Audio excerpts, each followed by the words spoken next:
What's up you guys, it's Arthur here and welcome back to the channel. Today we're going to go through the PwC Assurance Academy case for task number 4, 5 and 6. In this video we're going to be finishing them all off. 4 is quite extensive and task 5 and 6 are quick multiple choice tests. So I will go through those and I will do my best to try and explain the reasoning behind my answers. Before we get started though, a quick announcement. Elon Musk announced once again that Tesla will be accepting Bitcoin as a kind of payment. So if you guys are interested in looking for cryptocurrency exchanges, I highly recommend CoinSpot or Binance. The links are in the description. If you guys sign up to CoinSpot using my referral link, you will get $10 worth of free Bitcoin. You can also check out Binance using my other referral code. Binance has a lot of resources to learn more about cryptocurrencies. Also a great exchange just like CoinSpot. So that's all from me on that front and let's get right into the video. So this is our task 4 screen here. The task is broken up into 2 sections. So the very first section we're going to work on a PDF template that's provided, and we're going to go through analytical audit procedures and checks on individual cases, and we're going to be looking at the key audit areas for this particular case. Now in the second part of this we are going to be also looking at the stock inventories, which is through the template provided. And we have a number of other things here, not all of which are useful. Summary of inventory accounting will be useful. Obviously, income statement, balance sheet. So this is the risk assessment template that's provided, and we need to fill out the trade receivables and the inventory section. So first we're going to take a look at the affected positions in the financial statements. So trade receivables will affect the trade receivables. I think it might be called something else on the financials, but that's not a big deal. And it will also affect provisions for bad debt on those receivables. So what that means is if you don't receive them, if you don't receive certain receivables, you need to have some kind of provision for that bad debt, which will essentially be expensed. You won't receive that cash. So we can break this up into 2 parts, which is analytical procedures and the checks on individual cases. So here first we're going to have the year-on-year changes, which we can analyze to see anything out of the ordinary with the trade receivables. We can also look at sales and trends.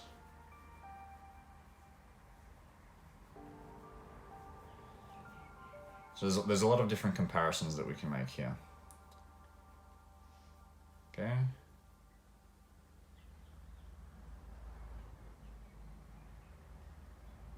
Now, we can also review the list of trade receivables, which should be available either from management or from the company. So we can essentially cross-check. Now, as I said before, the next point that we can split up is the check for individual cases, checks on individual cases.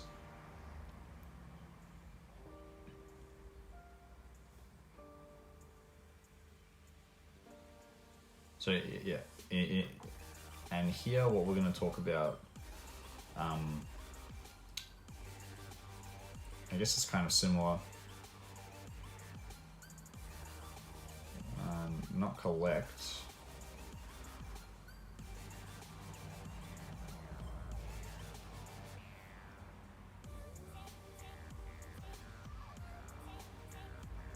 so we can check incoming payments. Now, secondly, we can check or correct entry, or check if the entries were correct, of payments and prepayments. Prepayments because it is going into the receivable account.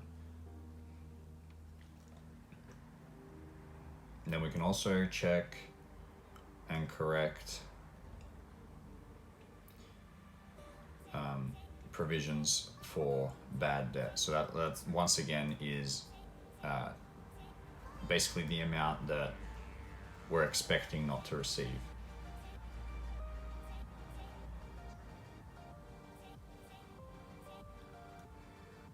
And finally, we can look at confirmations.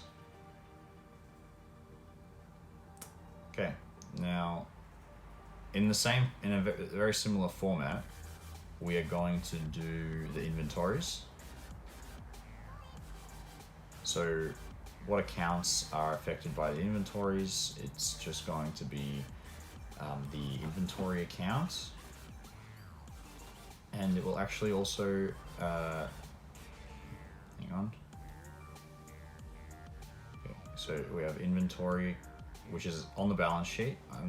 I guess we don't need that here anyway. So that's that, and then it will also actually affect another account that's actually on the income statement, which is the expense account. I'm not sure what it's called. Material expense. So once the inventory is actually sold, we expense it on the income statement, and also one other account that will be affected is depreciation. Okay, and the final column here, a final cell, we will use the same format as we did prior. So we have analytical procedures. So we can review inventory purchases data. So we're essentially cross-checking with what we should have, right? Great. And checks on individual cases.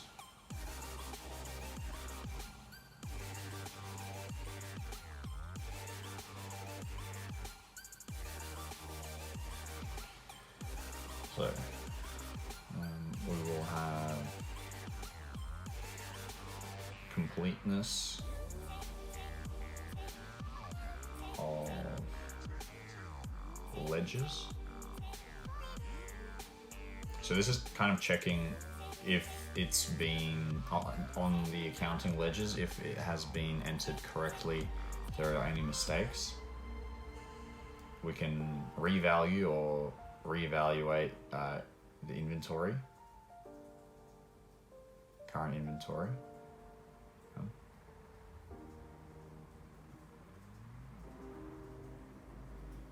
Chuck that back here. There we go.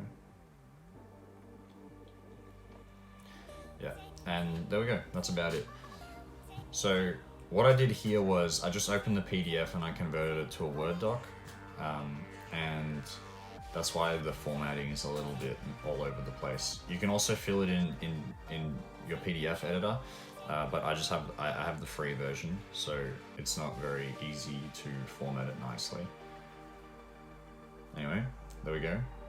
So that works. Now onto the second task, which I think is probably the more difficult task here.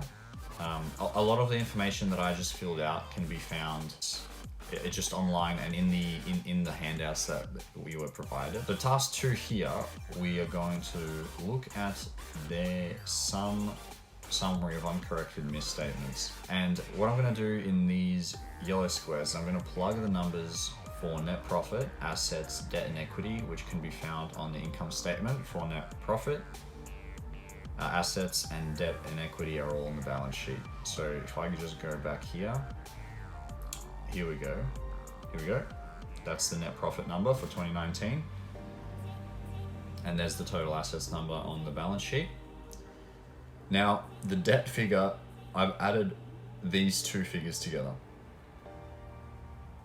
So let me plug that in.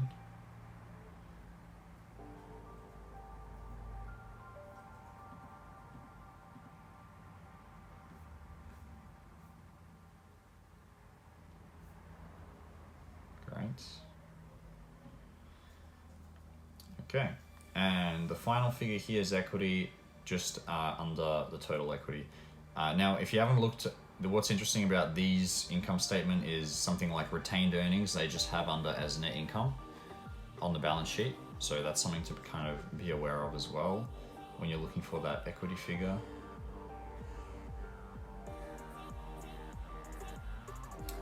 Now, what we're gonna do here for inventory is I'm gonna look at this inventory number for 2019, and I'm gonna compare it to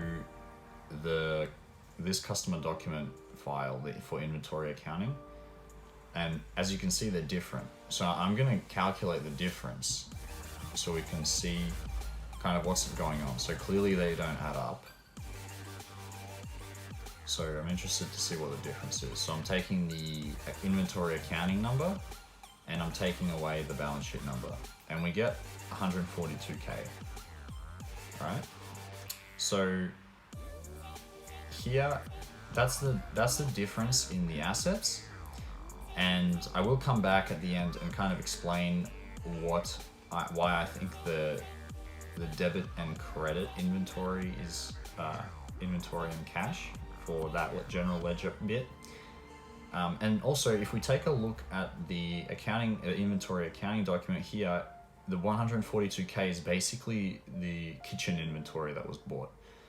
So I also believe that it's unclear that net profit is affected by this. We can estimate it, which would I think a reasonable estimate would be if we put 100, we actually just keep this number in net profit and then also in equity, because the net profit figure would go into net income in the retained earnings section or net income section of the equity part. But I'm just going to leave it in total assets because I just think it's not very clear that would happen.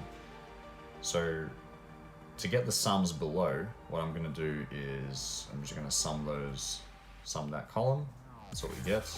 Now I'm going to come back up and just copy, just reference those down below. Oops, sorry, computer's lagging a little bit. There we go. Boom, there we go. So that's all zeros. And now here we're just going to get the percentages. Quite simple. So 0, and there we go. 0.3% is what we have in assets. There we go. So I think that's basically ready to be submitted now. Moving on to task 5, which is fraudulent activities. So in this task, we've basically been sent an email. The email says that one of the employees believes the manager has done something illegal, which is basically stealing. He's been paying for some wine. And we're going to answer some of these questions now. The wine's being paid for by the business. So what is the nature of the business practice? So a suspected criminal offense by the surveiller is the answer here. Okay, great. So make sure you read the email a bit more extensively so you know what's going on. Who is responsible for identifying unlawful acts? This is an interesting question. And the answer is actually not the auditor, it's actually the board of directors. So the board of directors should be the ones looking out for things like this, even though, the executive board should also be very careful. Now, what measure does the audit need to take? So if you suspect something wrong, you need to kind of investigate further in order to confirm or dispel your suspicions. There we go, so that's 3, and finally number 4, who should this matter be addressed to within the company? And the answer is the executive board. So you should definitely go to the executive board to check on that. Now, in task 6, it's a similar thing. These questions are a bit more complicated. I suggest you have a read through one of the resources that's provided, which is the assertions one, and then tackle this quiz. So customer payment behavior has deteriorated.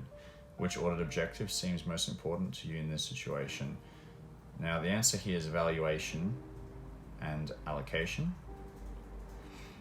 Take a read a bit more in depth of the handout that they give you of that particular section. So the client does not regularly reconcile the general ledger and accounts receivable subledger, or the corresponding interface does not function error-free.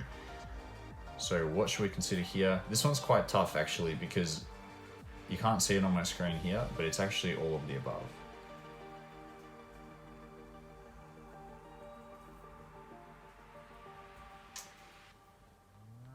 There we go. Now, question 3. Trade receivables are fictitious. So this one is, in my opinion, a little easier. Here we're kind of looking at the occurrence of the trade receivables. Question 4. Invoices are issued shortly before the end of the year and were not booked until the new year. That is the cutoff. And final question. Trade receivables does not include trade receivables, but also unpaid invoices towards tax office, OIC, and similar. So this is the allocation to account, and there we go. That's the final bit of the PwC Assurance Academy case. Now, to finish off this video, I just wanted to quickly go back to this Excel sheet. And what I wanted to show really was what happens in the general ledger. So when you buy new inventory, what we're going to do here is we are going to debit inventory, which is going to increase our inventory account. And we're going to credit cash because that's going to decrease our cash account. And overall, that will balance out in our total assets account on the balance sheet. So in total, however, we're saying we received an extra 142K of inventory, worth of inventory. Now, how that balances is we also lose 142K of cash. So I just wanted to kind of highlight this. Now, what happens after this is when the inventory becomes sold, so some of that will turn into profit. A portion of that will go as retained, or actually if it is profit, that will go into equity as retained earnings, or in this instance, it's named just net income. So that will go into the balance sheet under equity. And what else will happen is you will actually then expense materials for the inventory that has been sold. So might be a little bit complicated, but that's kind of the basic accounting behind what happens when you sell inventory. In this case, I didn't include it here because I think it's just a little unclear how much profit it's going to bring. Again, I think you can say potentially that it's just 142,000, so equivalent to the total assets amount if we maybe sell it at a double kind of markup. So that's it for the PwC Assurance Academy case. I hope you guys enjoyed it. Let me know if you got something different. Once again, if you guys are interested in looking at some cryptocurrencies, check out CoinSpot and Binance using the referral codes in the description. Stay tuned for some more videos to come, and thank you guys for watching. See you next time.